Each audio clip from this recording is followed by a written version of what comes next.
Smith's own voice. I'm Sarah Cahill. Thanks a lot for listening. Just a reminder that the David Brower Center invites you to the opening reception of Art/Act Award Solar Portraits from National Geographic and photographer Ruben Salgado Escudero. This event is on Wednesday evening, October 27th in downtown Berkeley. Refreshments and snacks will be served. More information available at browercenter.org. browercenter.org. Stay tuned for music from other minds here at KALW, San Francisco Bay Area.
name would be technical, like music on open strings, or the 3 ages of the samurai, and I'd find either a picturesque name or a technical name. And I got to number 7, and I couldn't find any name for it. And it was so hard to write. It had 50 lines going simultaneously, all the instruments. It was so difficult, and it had incorporated so many things that I thought, oh, what am I going to call this? And then I decided it was a symphony. And so I called it symphony. I can't finish.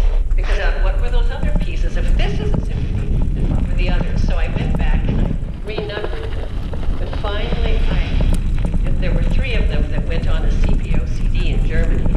And all this was given to the head of the Hindenburg Institute to analyze. And they had these named symphonies on them. And I thought, oh, maybe they're not symphonies. And lo and behold, he telephoned. He said, what's this? You've written 7 symphonies? Yes, I think so, is what he said. So then I was surprised because when the booklet came out, he took Gustav Mahler as an example of that in the symphony there's the whole world. And so he said these were true symphonies. And since then other people who are from the German, which is the symphony tradition, have said these are real symphonies. So somehow a new kind of symphony. And in the MGA, which is the World Stick